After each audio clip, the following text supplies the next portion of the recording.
नमस्कार, मैं ऋषिका सिंह परिहार आज एमपी न्यूज़ के अपडेट सेगमेंट न्यूज़ रूम में आप सभी का स्वागत करती हूं।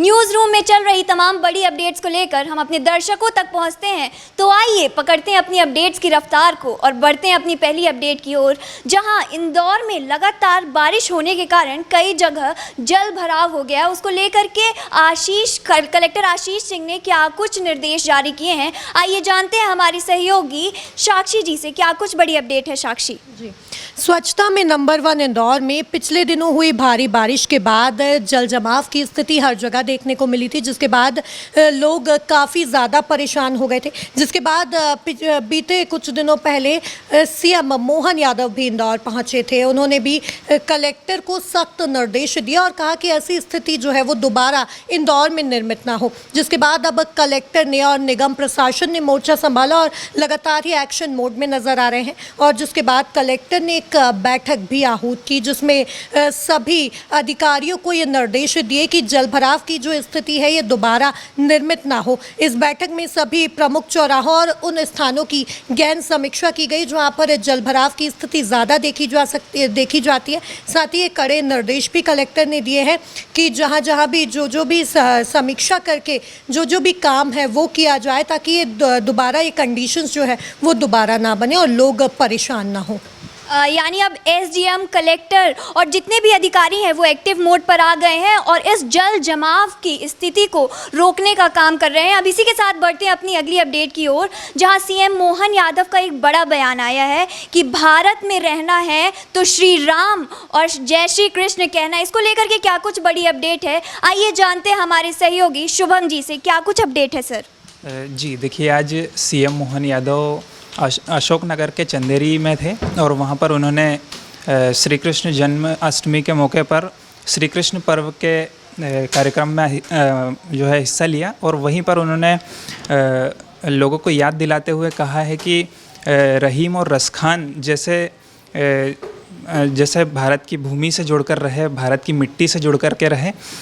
उन्होंने इस बात का जिक्र करते हुए लोगों से कहा है कि अगर भारत में आपको रहना है, जो लोग भारत में रहते हैं वो बाहर का यहाँ का खाते हैं और बाहर का बजाते हैं, ऐसे लोगों को उन्होंने संदेश दिया है कि भारत में रहना होगा तो आपको जय श्री राम और जय श्री कृष्ण कहना होगा। जी और इसे लेकर के उन्होंने ट्वीट भी किया था, जिससे विवाद बढ़ता हुआ देख करके वो ट्वीट उनके द्वारा डिलीट भी कर दिया गया है। जी, अब इसी बयान से सियासत गर्मा चुकी है। अब इसी के साथ बढ़ते हैं अपनी अगली अपडेट की ओर, जहां ग्वालियर में रीजनल इंडस्ट्री कॉन्क्लेव को लेकर के क्या कुछ बड़ी अपडेट है, आइए जानते हैं हमारे संवाददाता संदीप जी से क्या कुछ अपडेट है। सर जी देखिए, मध्य प्रदेश में निवेश को लेकर मोहन सरकार लगातार प्रयास कर रही है और लगातार जो है अलग अलग रीजन में जो है रीजनल इंडस्ट्री समिट की जा रही है। इसी के तहत 28 अगस्त को एक बार फिर मोहन सरकार ग्वालियर में देश भर के उद्योगपतियों के लिए रेड कारपेट बिछाने वाली है, जहां पर तमाम जो उद्योगपति वहां पर आएंगे और निवेश पर चर्चा की जाएगी। और ये संभावना जताई जा रही है कि ग्वालियर में सबसे अधिक निवेश लाने पर फोकस किया जा रहा है। को लेकर केंद्रीय मंत्री ज्योतिरादित्य सिंधिया खास तौर पर जो है उत्साहित नज़र आ रहे हैं और वो जो इस इन्वेस्टमेंट समिट है इसको लेकर ग्वालियर भी पहुंच गए हैं और लगातार जो है रीजनल कॉन्क्लेव की जो मीटिंग है उसको लेकर जायज़ा ले रहे हैं। और वहीं मुख्यमंत्री डॉक्टर मोहन यादव भी लगातार जो है पूरे कार्यक्रम की जो है रूपरेखा तैयार कर रहे हैं और तमाम जो आला अफसर हैं वो अब इस जो मीटिंग होने वाली, समिट होने वाली है, इसको अंतिम रूप देने में जुट गए हैं। और जिस तरीके से माना जा रहा है कि ज्योतिरादित्य सिंधिया का कहना है कि मध्य प्रदेश में सबसे ज़्यादा निवेश ग्वालियर में आने की संभावना जताई जा रही है, क्योंकि यहाँ पर अपार संभावना है। ग्वालियर चंबल संभाग है, उसमें ऐसी संभावना है कि यहाँ पर जो है ये दिल्ली का काउंटर मैग्नेट बन सकता है ग्वालियर चंबल संभाग। इसको लेकर तमाम तरह के प्रयास भी किया जा रहा है और खुद ज्योतिरादित्य सिंधिया इसको लेकर व्यक्तिगत रूप से जो है बड़े प्रयास भी कर रहे हैं। और मोहन सरकार, बात करें मुख्यमंत्री डॉक्टर मोहन यादव की, तो लगातार उनके साथ बैठकें हो रही है, जूम मीट पर चर्चाएं की जा रही है, लगातार जो है तमाम उद्योगपतियों से बातचीत की जा रही है।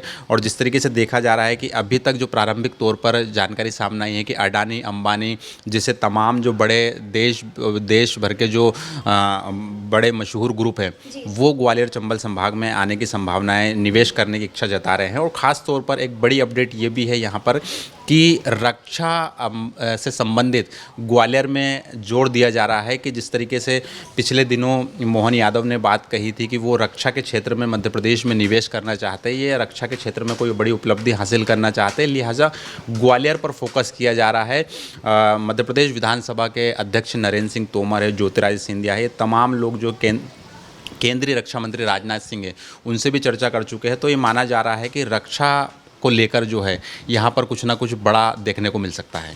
जी, तो अब देखना होगा कि 28 अगस्त को इस रीजनल इंडस्ट्री कॉन्क्लेव में क्या कुछ नया और क्या कुछ बड़ा होता है। तो इसी के साथ आगे बढ़ते अपनी अगली अपडेट की ओर, जहां धार में स्वर्गीय कुशाभाऊ ठाकरे की जयंती में सीएम मोहन यादव ने क्या कुछ बयान दिए हैं। आइए जानते हैं हमारे संवाददाता देव जी से, क्या कुछ अपडेट है सर। देखिए, माफ़ी चाहूँगा, मैं इसको करेक्ट करूँ, धार में नहीं बल्कि कार्यक्रम ये भोपाल में था। और कुशाभाऊ ठाकरे जी जो भारतीय जनता पार्टी के पितृ पुरुष कहलाते हैं, भारतीय जनता पार्टी के पूर्व राष्ट्रीय अध्यक्ष भी रहे हैं और उनकी जयंती बड़े ही धूमधाम से भाजपा मनाती है। तो उन्हीं की जयंती थी। भोपाल में उनकी प्रतिमा पर सीएम ने माल्यार्पण किया और मुख्यमंत्री के साथ वीडी शर्मा सांसद भी मौजूद थे और उनके कार्यों को याद किया, उनको नमन किया और उनकी कहानी भाजपा कार्यकर्ताओं को सुनाई। साथ ही उन्होंने ऐलान किया है कि जो धार में, चूँकि धार के रहने वाले थे कुशाभाऊ ठाकरे जी, तो धार में उनकी स्मृति में निर्माण कार्य किए जाएंगे, ऐसा डॉक्टर मोहन यादव ने घोषणा की है। इसके अलावा उन्होंने सबसे बड़ी बात जो कही वो ये कही कि जैसा संगठन चाहेगा वैसे सरकार चलेगी। इसकी मुख्य वजह ये है कि ये जो कुशाभाऊ ठाकरे थी, उनका ये मानना था कि सरकार के हिसाब से संगठन न चले बल्कि संगठन के हिसाब से सरकार को काम करना चाहिए। तो संगठन को सर्वोपरि मानते थे। हालांकि भाजपा में आज भी संगठन को सर्वोपरि माना जाता है, संगठन सर्वोपरि का मंत्र भाजपा में आज भी चलता है। तो इस क्रम में कुशाभाऊ ठाकरे जो थे वो हमेशा से संगठन को सर्वोपरि मानते थे और वो चाहते थे कि संगठन के हिसाब से सरकार चले, न कि सरकार के हिसाब से संगठन। तो उनके कार्यों को याद करते हुए और उनकी राह पर चलने का एक तरह से कहें तो ऐलान किया है मुख्यमंत्री ने और कहा है कि जैसा संगठन चाहेगा वैसे सरकार चलेगी। और इसी क्रम में उन्होंने धार में उनकी स्मृति में निर्माण कार्य करने का भी ऐलान किया है। जी, यानी संगठन सर्वोपरि रहेगा। तो ये थी आज की तमाम बड़ी अपडेट्स। और भी बड़ी अपडेट्स के लिए जुड़े रहिए एमपी न्यूज़ के साथ। नमस्कार। एमपी की नब्ज, एमपी का हाल, मध्य प्रदेश की हर खबर एमपी न्यूज़ टीवी के साथ। लगातार खबरों के लिए सब्सक्राइब करें हमारा YouTube channel MP news TV. Latest updates के लिए बेल आइकन दबाना जरा भी न भूलें।